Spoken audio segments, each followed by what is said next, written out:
नमस्कार दोस्तों, आप लोगों का स्वागत है। इस वीडियो पे आप देख रहे हैं आदर्श ज्ञान भक्ति यूट्यूब चैनल। दोस्तों, आज फिर एक ऐसी ज्ञानवर्धक कहानी लेकर आपके बीच उपस्थित हैं। आपसे निवेदन है इस वीडियो को पूरा जरूर सुनना। इस कहानी के अंतर्गत एक भक्त की हट के कारण भगवान को सब कुछ करने के लिए विवश होना पड़ा।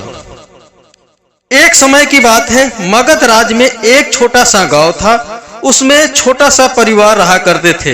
उस परिवार में माता पिता और उनका एक बच्चा भी था। बचपन में ही उस बच्चे के माता पिता की मृत्यु हो गई। अब उसका कोई भी नहीं था। वह बहुत दुखी था। उसके खाने पीने और देखभाल करने के लिए कोई भी नहीं था।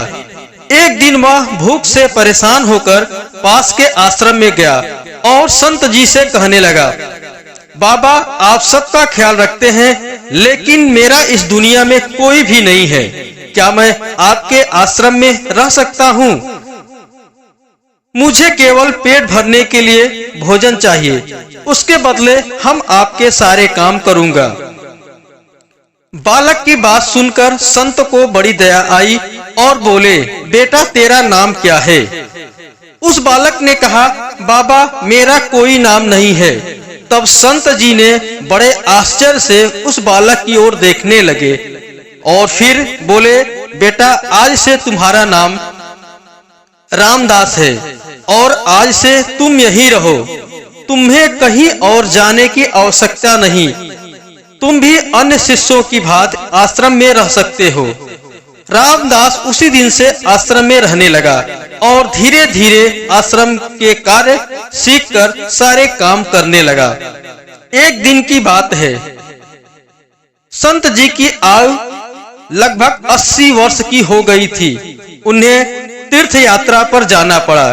वे बड़े ही धर्म संकट में पड़ गए, क्योंकि आश्रम की देखभाल के साथ भगवान की पूजा अर्चना, भोग लगाना, ये सारे कार्य करने के लिए किसी को आश्रम में भी रहना चाहिए। तो उन्होंने सभी शिष्यों को बुलाकर कहते हैं, मुझे तीर्थ यात्रा पर जाना है। मेरे साथ कौन कौन चलेगा और आश्रम में कौन रुकेगा? संत की बात सुनकर सारे शिष्य बोले, हम आपके साथ चलेंगे, क्योंकि उनको पता था कि यहाँ आश्रम में रुकेंगे तो सारा काम करना पड़ेगा। इसलिए सभी बोले कि हम तो आपके साथ तीर्थ यात्रा पर चलेंगे। अब संत सोचने लगे कि किसे साथ ले जाएं और किसे आश्रम में छोड़ कर जाएं, क्योंकि अगर सभी साथ चल दिए तो आश्रम में काम कौन करेगा? आश्रम पर किसी का रुकना भी जरूरी था। तभी बालक रामदास संत के पास आए और बोले, बाबा, अगर आपको ठीक लगे तो मैं यही आश्रम पर रुक जाता हूँ। संत ने कहा, ठीक है, पर तुम्हें जिम्मेदारी के साथ काम करना पड़ेगा। और संत जी कहते हैं कि बेटा, ध्यान से सुनो, चाहे आश्रम की सफाई में कोई कमी रह जाए, पर भगवान की सेवा में कोई कमी नहीं रहनी चाहिए। रामदास ने संत से कहा कि बाबा, मुझे भगवान जी की सेवा करनी नहीं आती। आप बता दीजिए कि भगवान जी की सेवा कैसे करनी है, फिर मैं कर दूंगा। आश्रम में एक मंदिर था। वहां उस मंदिर में राम दरबार की सुंदर झांकी थी, जिससे श्री राम, सीता जी, लक्ष्मण जी और हनुमान जी विराजमान थे। उसके बाद संत ने बता दिया कि सेवा कैसे करनी है। रामदास ने गुरु जी से कहा कि बाबा, मेरा इनसे रिश्ता क्या होगा, ये भी बता दो, क्योंकि अगर रिश्ता पता चल जाए तो सेवा करने में आनंद आएगा। संत जी कहते हैं कि बेटा, तू कहता है कि तेरा कोई नहीं है, तू अनाथ है, तो देख, आज से राम जी और सीता जी तेरे माता पिता हैं। रामदास ने साथ में खड़े लक्ष्मण जी को देखकर कहा, अच्छा बाबा, और ये जो पास में खड़े हैं वह कौन है? संत जी ने कहा, ये तेरे चाचा जी हैं। और हनुमान जी के लिए कहा कि तेरे बड़े भैया है। रामदास अब समझ गया और संत जी के तीर्थ यात्रा पर जाने के बाद उसने आदेशानुसार भगवान की सेवा करने लगा। आज सेवा का पहला दिन था। रामदास ने सुबह उठकर आश्रम की साफ सफाई किया और स्नान ध्यान करने के बाद भिक्षा मांगकर लाया और भोजन तैयार किया। भगवान को भोग लगाने के लिए मंदिर आया। रामदास ने श्री राम, सीता, लक्ष्मण और हनुमान जी के आगे एक एक थाली रख दी और बोला, अब पहले आप खाओ फिर मैं खाऊंगा। रामदास बहुत भोला था। उसको लगा कि सच में भगवान बैठकर खाएंगे, पर बहुत देर हो गई। रोटी तो वैसे की वैसी थी। तब बालक रामदास ने सोचा, नया नया रिश्ता बना है तो शर्मा रहे होंगे। रामदास ने पर्दा लगा दिया। बाद में खोल कर देखा तब भी खाना वैसे का वैसे पड़ा है। अब तो रामदास रोने लगा कि मुझसे सेवा में कोई गलती हो गई है, इसलिए खाना नहीं खा रहे और मैं भी नहीं खाऊंगा और मैं भूख से मर जाऊंगा। भगवान के न खाने पर रामदास भी नहीं खाया और पूरा दिन भूखा ही रह गया। अब दूसरे दिन सुबह सुबह जल्दी उठकर आश्रम की साफ सफाई करने के पश्चात भिक्षा से भोजन तैयार कर भगवान के सामने परोस दिया। सोचा कि कल भोजन देने में देर कर दी थी, इसलिए भगवान नाराज होकर भोजन नहीं किया, पर आज जल्दी भोजन दे दिया है। भगवान भोजन जरूर खाएंगे, पर ऐसा नहीं हुआ। कल की तरह आज भी भोजन पड़ा रह गया। अब तो बालक रामदास का धैर्य टूट गया और वह जोर जोर से फुट फुट कर रोने लगा और कहने लगा कि हमसे जरूर कोई गलती है, इसलिए भगवान भोजन नहीं कर रहे हैं। इसलिए अब मैं मर जाऊंगा, क्योंकि गुरु जी के आने के बाद पूछेंगे तो मैं उन्हें क्या जवाब दूंगा। रामदास मरने के लिए पहाड़ की ओर चल दिया। यह देखकर भगवान जी बड़े धर्म संकट में पड़ गए कि अब मैं क्या करूं। अगर रामदास अपनी जान दे देता है तो उसका पाप हम पर ही लगेगा, क्योंकि भोजन तो हमने खाया ही नहीं, जो कि वह समझ नहीं सकता। तब भगवान राम जी हनुमान जी को कहते हैं, हनुमान जी जाओ उस बालक को लेकर आओ और बालक से कहो कि हम भोजन खाने के लिए तैयार हैं।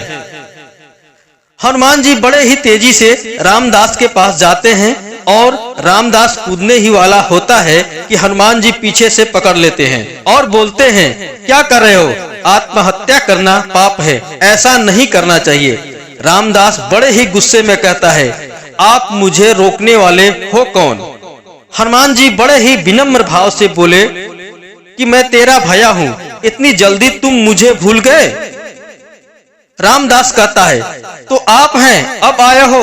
2 दिन से वहाँ बोल रहा था कि खाना खा लो, तब आप नहीं आए, अब क्यों आ गए? अब हमें किसी की कोई भी बात नहीं सुनना, हम अपनी जान देकर ही रहेंगे, क्योंकि गुरुजी के वापस आने पर हम उनको क्या जवाब दूंगा कि हमने ठीक से भगवान की सेवा नहीं की, भगवान को भूखा रखा।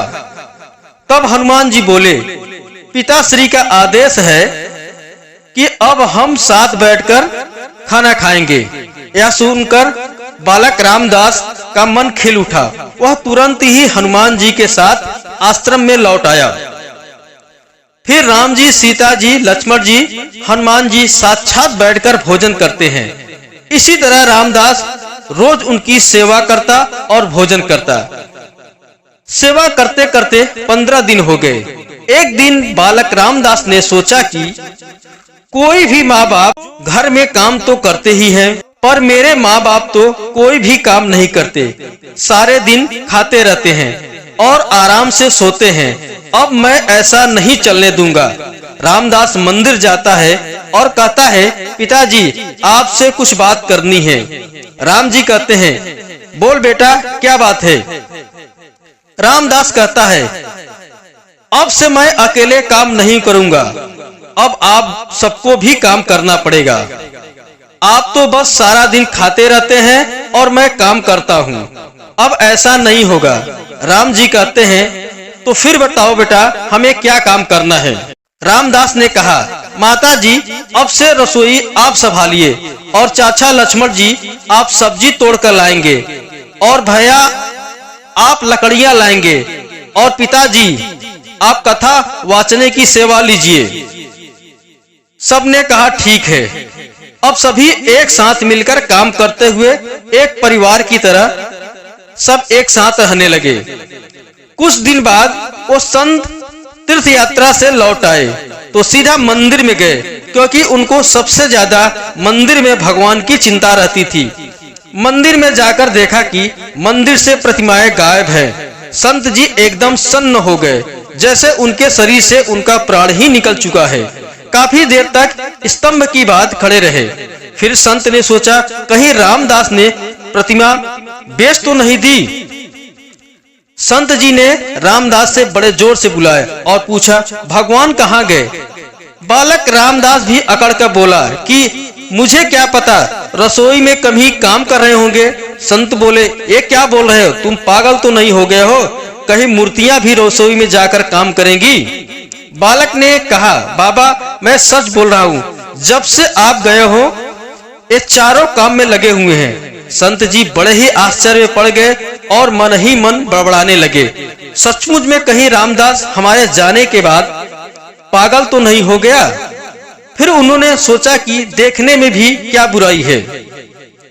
संत जी भागकर रसोई में गए और सिर्फ एक झलक देखा कि सीता माता जी भोजन बना रही है, राम जी कथा बाँच रहे हैं और लक्ष्मण जी झोले में कुछ लेकर आ रहे हैं और इसी के साथ हनुमान जी कुछ दूरी पर लकड़ी काट रहे हैं। तभी अचानक वो चारों गायब हो गए और मंदिर में विराजमान हो गए।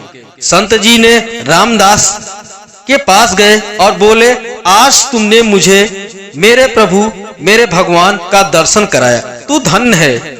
और संत जी ने रोते हुए बालक रामदास के पैर पकड़ लिए। कहने का अर्थ यही है कि प्रभु जी तो आज भी तैयार है दर्शन देने के लिए, पर कोई रामदास जैसा भक्त भी तो होना चाहिए। मित्रों, उम्मीद करता हूँ आपको यह कहानी जरूर पसंद आई होगी। आप अपने कीमती राय भी कमेंट बॉक्स में जरूर दीजिएगा। मिलते हैं नेक्स्ट वीडियो में एक ऐसी ही ज्ञानवर्धक वीडियो के साथ। चैनल पर नए हो तो लाइक और सब्सक्राइब जरूर करने ला। जय सिया राम, जय जय हनुमान।